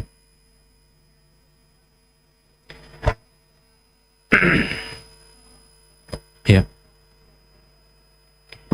Baik, saya itu sangat memegang kaidah dan memang harus beginilah harusnya kita ya, bahwa jadikan Al-Quran itu sebagai penyembuh utamanya kita. Jadikan Al-Quran sebagai penyembuh utamanya kita. Ya. Kalau ditanya untuk misalkan Parkinson seperti ini, maka jawaban saya ya bacakan Quran kepada beliau. Ya, kalau bisa anak-anak beliau sambil dipegang kepala beliau. Kayak gini gitu ya, lo bacakan. Ayat-ayat apa yang dibaca atau mungkin surat-surat apa? Surat yang paling banyak dibaca atau mungkin dianjurkan untuk dibaca dalam ruqyah. Ini kan bentuknya kayak semacam ruqyah ya. Tapi ini babnya bukan cuma urusan jin, bukan. Ya, tapi ruqyah dalam memang kita meminta kepada Allah agar Al-Quran itu berfungsi sebagaimana yang Allah sebutkan dan janjikan, itu syifa. Ya, sambil dibaca, bagusnya memang anaknya ya. Sambil dibaca dan niatkan dalam hati, memang kita meminta kepada Allah dengan kesembuhan melalui Al-Quran dengan Anda pegang kepalanya baca. Nah, itu yang paling bagus. Ayat-ayat biasanya kalau nggak Al-Baqarah, Al-Imran. Bacanya terus ya, dengan keyakinan tentunya. Itu yang pertama. Yang kedua, ayat-ayat atau mungkin bacaan-bacaan ruqyah yang dianjurkan Nabi SAW. Itu juga bermanfaat. Karena Al-Quran itu, ya ini kemarin ada juga kasus seperti itu, kebetulan ada teman ya, sahabat saya itu ibunya sakit, diagnosa markernya itu kanker ovarium, markernya, tapi di MRI nggak ada, gitu kan? Jadi kayak ada dompleng antara diagnosa sama tampakan fisiknya, ya. Ya bukan kita mencurigai apapun, bukan, tapi ya saya mencoba mengambil sisi yang lain aja. Kalau gitu coba diruqyah dulu, saya bilang, ya. Ternyata setelah diruqyah ada perbaikan, ibunya lebih tenang segala macam. Jadi yang kita cari kan ketenangan sebenarnya, ya. Jadi itu salah satunya. Jadi dengan Al-Qur'an atau mungkin bacaan-bacaan ruqyah yang disebutkan atau dijelaskan atau diajarkan Nabi SAW itu dibaca tiap hari, ya, tiap hari, dan harus dengan keyakinan. Itu yang pertama. Jadi yang kedua apa, dalam bentuk fisik. Dalam bentuk fisik yaitu apa? Zam-zam. Sudah pernah pakai zam-zam belum? Zam-zam itu kata Nabi kan 5 syuribala, dia sesuai dengan apa yang kita niatkan. Jadi minumkan itu kepada ibunya dengan niat untuk kesembuhan beliau, ya, dengan zam-zam tadi. Berapa banyak minumnya? Kalau yang saya pelajari dari berbagai macam kisah-kisah para ulama itu sampai kenyang. Minum zam-zamnya sampai kenyang. Ya, itu. Nah, itu yang kedua. Yang ketiga apa yang kita bisa lakukan untuk mengobati penyakit seperti nutrisinya yang berhubungan dengan otaknya itu. Tapi biasanya sampai jam berapa ya? Sampai zuhur. 5 menit lagi. Ya, biasanya itu pasti ada kaitan dengan masalah di pencernaan kan? Pasti, nggak mungkin nggak. Itu biasanya satu paket. Ya. Makanya benerin perutnya dulu atau sekalian ngasih nutrisi ke otaknya. Nah, benerin perutnya pakai apa? Yang paling gampang saya lakukan biasanya saya kasih sumber-sumber kolagen atau amilum. Sumber kolagen bisa dapatkan misalkan ya dari sarang walet. Bisa. Kalau atau mungkin juga dari rumput laut, kolang-kaling gitu, serat-serat tinggi itulah. Itu yang pertama. Lalu yang kedua bakterinya. Kasih probiotik ke beliau yang nanti digunakan untuk mensupport bakteri yang ada pada lambungnya. Terus sumber amilum karena lambungnya bermasalah, maka berikan nutrisi yang gampang dicerna oleh lambungnya tanpa banyak pengolahan. Biasanya saya sarankannya itu air tajin. Air tajin. Bukan air cucian beras ya. Air tajin. Tapi berasnya beras organik. Jadi nanti berasnya itu jadi kan sekarang sudah banyak kok slow cooker namanya. Slow cooker itu kan air tajinnya turun tuh. Ambil itu. Ya, tapi berasnya organik. Mau pakai hitam boleh, coklat boleh, putih boleh, mana aja, tapi penting organik. Ya. Nanti air tajin diminum, nah kasih madu sedikit sama di situ, nah dikit aja. Ya, kasih minum beliau 3 kali sehari. Sama ada satu lagi yang kita bisa pakai untuk benerin lambung itu, yaitu gamat teripang itu. Nanti di browsing aja, itu insya Allah membantu ya. Nah, biasanya saya juga seneng ngasih yang sumber-sumber kolagen dari produk-produk yang biasa banyak dibuang orang. Salah satu contohnya adalah ceker ayam. Ceker ayam itu nanti dibikin kayak bone broth, ya, kaldu tulang tapi pakai ceker ayam. Nanti dikasih bumbu, rempah segala macam, itu airnya kasih beliau. Itu buat lambungnya oke banget. Ya, seperti itu. Lalu nutrisi buat otaknya. Ya, nutrisi sebagian besar saya tahu akan diwarnai oleh lemak-lemak yang sehat. Zaitun, ya mungkin alpukat, ya, atau mungkin VCO sebagai sumber lemak juga bagus itu. Kemudian juga tadi kalau beliau masih bisa ngunyah, ya, tadi makan kelapa gitu juga bagus tuh dikunyah. Ya, ada enzimnya dapat, seperti itu juga bagus. Atau juga sumber-sumber omega 3. Ya, ikan-ikanan. Kalau ikan biasa saya paling suka yang paling gampang itu gabus. Ya. Dan ini dok, alhamdulillah ibu saya suka dengan tempe yang dokter saya suka beli di kebun sehat. Oh siap, Masya Allah. Buah-buahan dengan sayurannya, ya, alhamdulillah. Jadi itu sumber-sumber omega 3 kalau nggak gabus, kalau nggak toman kalau ada ikan toman. Tapi gabus cukup lah. Ya, itu sumber albuminnya, proteinnya juga, sama sumber omega 3-nya juga. Ya. Saya kira mungkin itu, sama beberapa jenis kacang-kacangan setahu saya juga bagus. Nah, tadi pertanyaan tentang jahe itu sebenarnya yang nggak semua orang ya, jahe itu sebenarnya bukan, justru malah tergantung sudut pandang kita ngobatin penyakit. Kalau saya gitu sebenarnya ya. Kalau di dunia medis modern kan kita tahu yang namanya orang asam lambungnya diturunin. Nah, kalau di dunia yang lain ada juga kita bahas tentang bagaimana sih sifat dari suatu produk tumbuhan ya, sesuaikan dengan tubuh kita. Contoh mungkin paling gampang begini, ketika kita bicara orang yang kena asam lambung, kondisi badannya dingin, ya, maka jahe masuk supaya nggak terlalu kuat jahenya. Jangan pakai jahe merah, jahe gajah aja. Tambahin pandan karena jahe merah itu lebih pedes, ya. Jadi jahe gajah aja, tambahin pandan, ya. Seperti itu. Tergantung sudut pandang. Silakan aja masing-masing ya, dan tergantung keyakinan kita juga. Demikian.